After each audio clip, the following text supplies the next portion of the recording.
Soy- Hola, voy a hacer un segundo vídeo sobre este tema tan polémico que es el Islam. Y bueno, voy a utilizar informaciones que me han llegado a raíz de publicar ese primer vídeo, que bueno, van en la misma línea de lo que yo estoy diciendo. Evidentemente no he sido el único en darme cuenta de estas inconsistencias de la historia oficial sobre el Islam. Y al mismo tiempo voy a continuar con esta técnica de explicar la historia a partir de lo que está sucediendo ahora en la creencia, en la certeza de que se está repitiendo la historia. Entonces, que lo que hemos vivido con el Estado Islámico, con ISIS, con Al-Qaeda, pues se le puede aplicar perfectamente a la historia de Mahoma, que recordaremos es un analfabeto, es un beduino analfabeto de Arabia Saudita. Y Arabia Saudita en el siglo VII estaba prácticamente como Arabia Saudita en el siglo XX antes de descubrirse el petróleo. Esta gente vivía en jaimas, eran nómadas y analfabetos. Estamos ante un hombre de una cultura muy corta. Muy corta, esto hay que decirlo, sabéis, vuelvo a repetir, se casa con una millonaria y esa es la que financia las guerras, porque el Islam se extiende a base de guerras. La primera en la propia Arabia Saudita, cuando bueno, Mahoma decide recuperar ese lugar sagrado que es la Meca, donde hay un meteorito, y perdón por el paréntesis, pero que alguien me explique qué tiene de divino una piedra que ha venido del espacio. Eso es algo que nadie hasta ahora ha sabido explicarnos. ¿Qué tiene esa piedra? ¿Qué tiene la Kaaba? ¿Por qué nadie lo ha visto? Eso es algo muy extraño, porque estamos hablando de que Mahoma, bueno, destruye las religiones paganas que allí había y, bueno, lleva a los árabes al monoteísmo, que como veremos se parece más al monoteísmo de judío que al monoteísmo cristiano, por sus valores, no por la unidad, sí, por la unidad, porque solo creen creen que Dios no está dividido, y eso es una diferencia fundamental teológica, pero como digo, el gran misterio del Islam es la Kaaba. ¿Por qué es tan importante ir a ver ese meteorito? ¿Hay alguna conexión extraterrestre ahí? Entonces aquí entra el asunto de cómo recibe la revelación Mahoma. Mahoma, como he dicho, era analfabeto, no sabía leer. Entonces, bueno, pues básicamente se supone que viene el arcángel Gabriel y él es el que le explica, le da el texto del Corán. Yo he visto otras explicaciones diciendo que había sido subido a los cielos en un caballo. Esta versión que he leído, no sé si son de esos comentarios del Islam, pero he leído que el arcángel Gabriel le obliga, supuestamente el arcángel Gabriel, siempre entre comillas, le obliga a Mahoma a aprenderse lo que le está contando, primero agarrándole del brazo y después del cuello.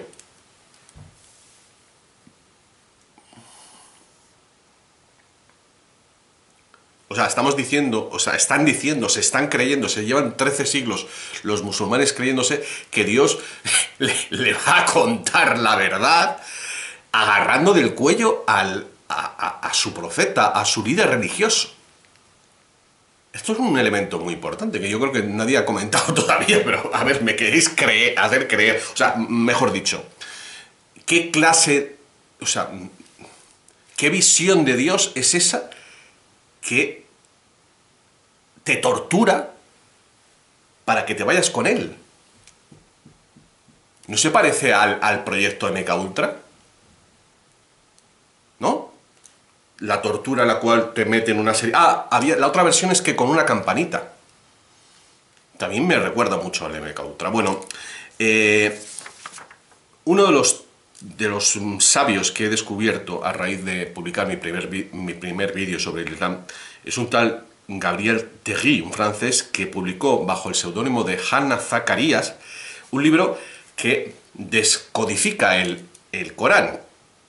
Cosa que, la verdad es que alucino que en 13 siglos nadie se haya parado a hacer eso. Esto fue en los años 50 del siglo pasado. Y bueno, básicamente lo que dice es que el Corán es la forma de explicar el judaísmo para unos ateos, para unos paganos como eran los árabes de aquel entonces. Inciso, en aquella época evidentemente la Meca y Medina serían unos villorrios, no eran, yo creo que ni pueblos, porque ya, como comento, bueno, eran lugares de paso de las caravanas.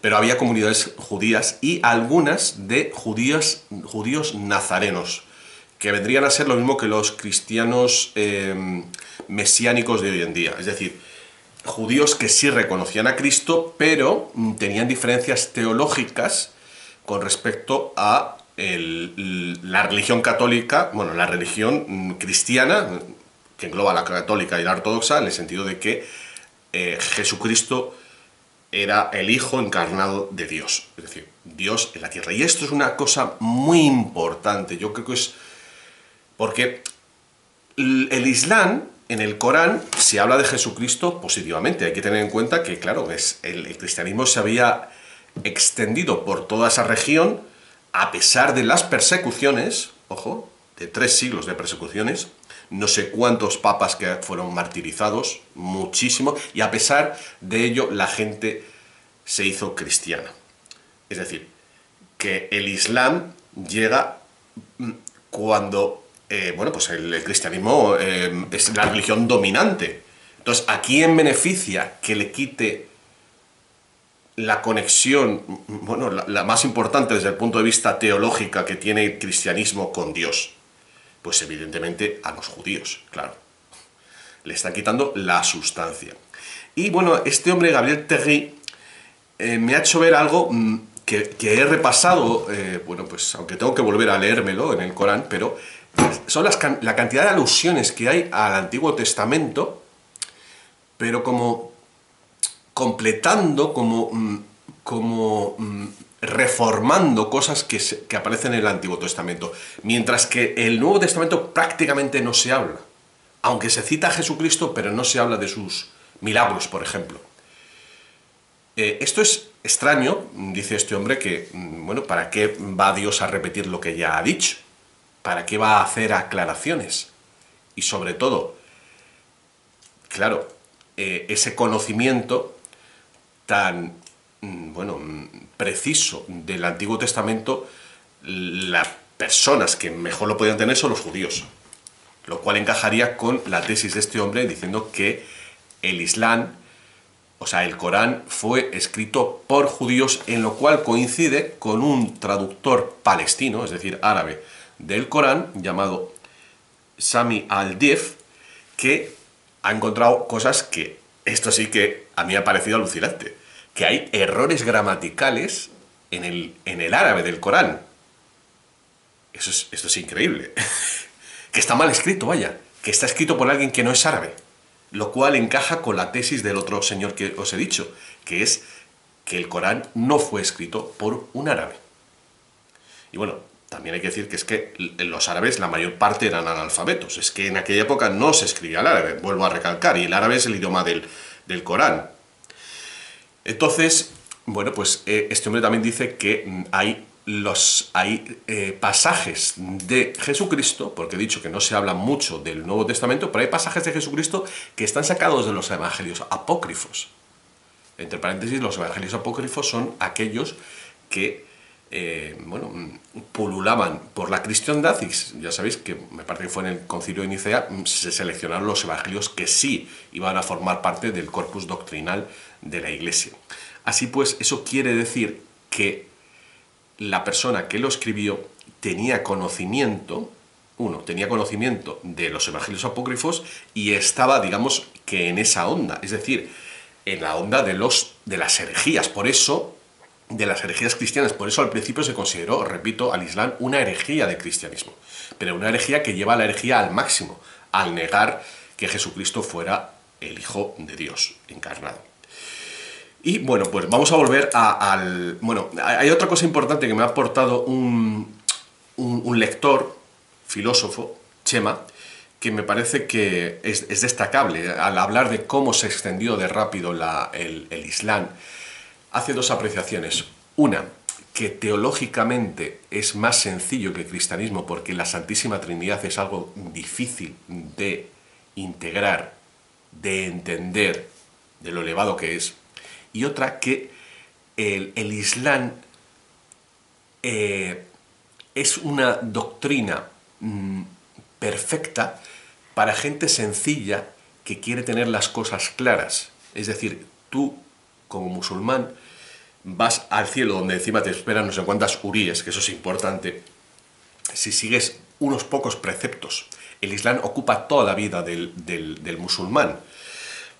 Luego comentaré mi sensación cuando he estado en 7 países de musulmanes. Pero, bueno, también os recuerdo aquellos vídeos que hizo este judío que entrevistaba a gente en Palestina y en Israel y le preguntaba a los judíos qué se parece más al judaísmo, si el cristianismo o el islam, y todos decían que el islam. ¿Por qué? Porque al igual que los ortodoxos, o sea, toda su vida está regulada por la religión, ocurre lo mismo en el islam. ¿Y qué estamos viviendo actualmente en el planeta Tierra? La sobreregulación, las normas para todo. Con lo cual, y eso será el argumento para cerrar el vídeo, queda claro que los mismos que están gobernando ahora, es decir, los mismos que limitan nuestra libertad, son los que han creado esas religiones, porque no creen en la libertad del ser humano. Y eso es algo en lo que coinciden tanto el judaísmo como el islam, porque no creen en el libre albedrío. O sea, de hecho, el islam significa sumisión, obediencia. Y esa es la actitud que yo he percibido cuando he estado en Túnez, en Argelia, en Turquía, en Qatar, en Arabia Saudita, en la parte que se disputa en Pakistán e India, que es musulmana, que es Cachemira, en la zona de Rajastán, donde hay mayoría o 50-50 de musulmanes e hinduistas. La sensación que te deja, y esto es algo que hay que expresarlo de una manera muy fina, estar en un país musulmán, es difícil decirlo, pero aquellos que habéis estado en estos países sabéis que el cántico del muezzin es algo hipnótico, que te traslada, es algo que lo envuelve todo, es como una cortina de Aladino o algo así. Y sobre todo los países más... Bueno, me he dejado Senegal y Mali, que son parcialmente musulmanes. Esa sensación de que... Es difícil explicarlo. Creo que lo voy a dejar para más adelante. Me voy a ir a otro aspecto importante, que es la aparición del Islam, el momento en el que aparece, el 600 y pico. Hay que tener en cuenta que el Imperio Romano se había dividido en el 476. Habían entrado las tribus godas, bueno, que siguen siendo cristianas, pero ya está debilitado. Está dividido entre el Imperio Romano de Oriente y el de Occidente. Y hay unas provincias del norte de África, en fin, sigue estando el cristianismo ahí más débil. Y ese es el argumento que se utiliza para decir que la gente abrazó el Islam. Primero, la proximidad a la religión cristiana que allí había en ese norte de África, que eran arrianos. Y segundo, bueno, que el imperio ya no era capaz de darles esa seguridad. Pero sigue siendo difícil explicar cómo estos beduinos, que para entendernos son los tuaregs, como vivían los tuaregs, muy limitados desde el punto de vista estratégico, desde el punto de vista de las armas, aunque bueno, evidentemente son las espadas lo que había allí, pero claro, si tenemos en cuenta que muchas ciudades estaban amuralladas, tendrían que hacer falta catapultas, tendrían que tener otro tipo de armas que no sé si tenían en ese momento. Y entonces, como digo, viene a ayudarnos lo que sucedió, lo que hemos vivido hace pocos años en Irak y en Siria, que es la aparición de repente del ISIS y posteriormente del Estado Islámico, que como sabéis pues se diferenciaban en que unos estaban pagados por Arabia Saudita y otros por Qatar y Turquía. Eran ejércitos proxys de estos otros países. Entonces, Sabemos, porque esto apareció, y es que yo creo que había que volver a ver esos vídeos que puse, que algunos de RT, de cómo se organizaban en el Estado Islámico, porque es lo que habría sucedido cuando llegó Mahoma, que es empezaron a dictar que esto no se puede hacer, esto no se puede hacer, esto no se puede hacer. Así es el Islam. Entonces, ¿qué ocurrió? ¿Cómo se extendió el Estado Islámico tan rápidamente? Pues porque pagaron a los militares iraquíes para que se marcharan, para que no actuaran. Fue una cuestión de dinero. ¿Y qué era lo que tenía la mujer de Mahoma? Tenía dinero. Si encima cuentas con la ayuda de los judíos que están en cada plaza y te pueden abrir la puerta de la fortaleza, estamos hablando que habría una explicación para esa extensión tan repentina del Islam.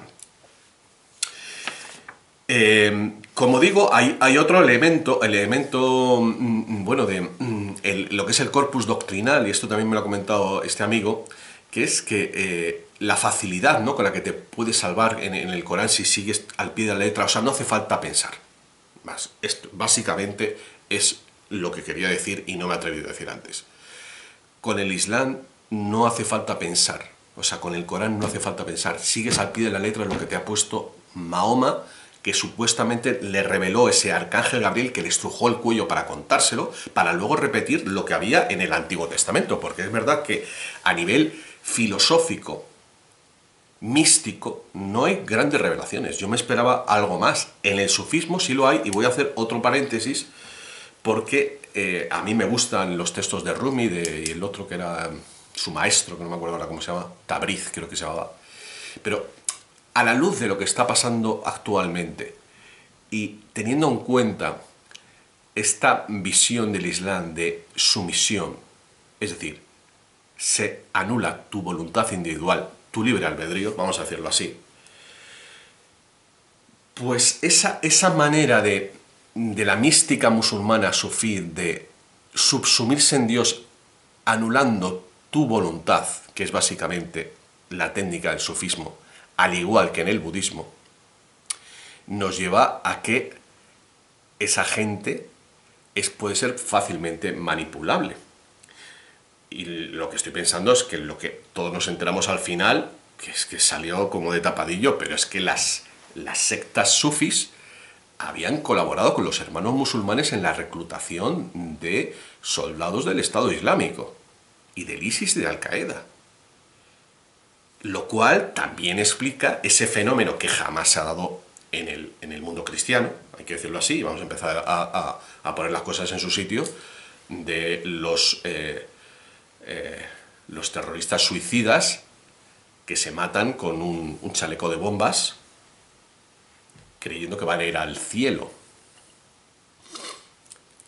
¿Cómo llegan cómo llegan a convencerte? ¿Sería eso posible en el cristianismo? Me parece que no, porque está tu conciencia. Pero el Islam tiende a borrar esa conciencia, a anularla, con tal de seguir a ese supuesto Dios, que ya estamos empezando a ver de qué estamos hablando. Porque si anula tu libre albedrío, no está creyendo en ti como ser humano. Y eso, para aquellos místicos que me estéis viendo, y bueno, que no sé si habréis llegado hasta aquí, pero que os estáis sintiendo escandalizados por lo que estoy diciendo, y muchos New Age, estamos justo en el momento en el que el libre albedrío se está poniendo en tela de juicio, que es si te vas a pinchar o no, si te dejamos que te pinches o no. Es importante esto, ¿eh? Porque esto está sucediendo justo cuando se ha quitado al cristianismo y a Jesucristo de la pomada, si me permitís la expresión. Y mientras todas estas cosas, barbaridades que han sucedido alrededor de Al-Qaeda, ISIS y el Estado Islámico, dirigidos por detrás por los judíos, evidentemente no lo niego. Alguien me decía en un comentario, no, es que claro, es que Bin Laden era un agente de la CIA. Ojo, pero es que eso es lo que estoy proponiendo de Mahoma. Evidentemente la CIA no estaba ahí, seguro que habrá alguno. Es que ha dicho que es que Mahoma la CIA existía cuando Mahoma no. Estoy haciendo una metáfora. Estoy diciendo que Mahoma fue manipulado igual que Bin Laden. Eso es lo que estoy diciendo. Estamos en este punto del nuevo orden mundial. Bueno, se han quitado las caretas, se anuncia el satanismo abiertamente, esos carteles de bacanal de que hay en Madrid que son difamando a Jesucristo, se está difamando a la iglesia, no se deja celebrar las Navidades, se tira por tierra todo lo que sea cristiano y mientras tanto ese mismo sistema está impulsando el Islam. En las escuelas se está enseñando el Islam, ahora mismo que estamos viviendo toda esta barbarie del nuevo orden mundial. En cambio a Cristo que no lo mientan. Entonces, ¿de qué lado está el Islam? Me he quedado diciendo algo que también puede explicar cómo el Islam se extendió en su día tanto entre gente sencilla, gente humilde, gente inculta, que es, y esto lo ha dicho este amigo, esta sublimación de los dos grandes deseos masculinos, que son el sexo y la violencia. Y es cierto lo que dice, o sea, es que con el Islam puedes tener varias mujeres y encima la Guerra Santa te legitima a usar la violencia. Y eso, bueno, pues como que te da alas, ¿no? Te da alas. Así pues, como digo, vamos a hacer un juicio moral del Islam frente al cristianismo. Estamos hablando de que llevamos no sé cuántas décadas ya. Al-Qaeda apareció en los años 90, finales de los 90. Nos creamos o no que las Torres Gemelas las tumbaron Al-Qaeda, que yo no me lo creo, pero lo cierto es que habían puesto ya bombas en Kenia, en Tanzania, han puesto bombas en discotecas, han acuchillado a gente por la calle, han entrado en las iglesias y han cortado el cuello, han ido con coches por la calle y han atropellado a gente. La mayor parte de los musulmanes esto les horroriza, evidentemente, pero no se puede olvidar que son musulmanes esas personas que han hecho esas cosas y han aprendido en madrasas pagadas por Arabia Saudita y por Qatar, que es donde nació Mahoma, ¿vale? Con ese dinero. Y lo iba a decir antes, pero lo digo ahora, el Islam, contrariamente a lo que uno podría esperarse, de que con esta barbarie que han estado produciendo se iba a contraer, se ha extendido más en los últimos años. Se ha extendido más encima entre los países cristianos a los cuales se estaban atacando. Y mientras tanto nosotros cristianos no hemos respondido con la violencia. Hemos respondido poniendo la otra mejilla. Lo cual tiene dos lecturas. Una, la superioridad moral del cristianismo, porque no estamos respondiendo a esos ataques sabiendo que hay otros que les están manipulando, y eso es algo importante, y eso es algo que los musulmanes deberían reconocer ya. Lo normal, o sea, si eso les hubiera pasado a los musulmanes, hubieran respondido con la guerra. Y aquí su arma, la de Dios es Cristo, nunca mejor dicho. Eso es algo que debéis reconocer ya. El cristianismo ha demostrado una superioridad moral sobre el Islam, porque no ha respondido a las barbaridades con más barbaridades. Alguien dirá, pero es que claro, es que Estados Unidos invadió Irak y Afganistán sin motivos, y eso es cierto, Pero claro, es que Arabia Saudita participó en esos atentados. O sea, ha sido una cuestión entre árabes, en fin, entre los malos cristianos, nunca mejor dicho, malos musulmanes y malos judíos. Pero hay que dejar claro que aquí la superioridad moral la está demostrando el cristianismo. Es así, es así. Y la superioridad moral de una religión se explica a través de sus valores. Y si no se cree en el ser humano, dime tú, entonces, ¿en qué crees? Esa es mi conclusión. Y ya hay algo que no me he atrevido a decir antes, porque la verdad es que es complicado, pero la sensación que yo tengo, aunque bueno, te pones, o sea, a ver, hay que diferenciar dos cosas. La gente y los valores de esa civilización. En muchos sentidos, yo en los países musulmanes al estar más atrasados me he sentido mejor porque hay más comunicación, porque ha llegado menos el sistema de control, ¿vale? Pero por otro lado, la sensación de que el Islam lo ocupa todo, a mí me produce una sensación opresiva.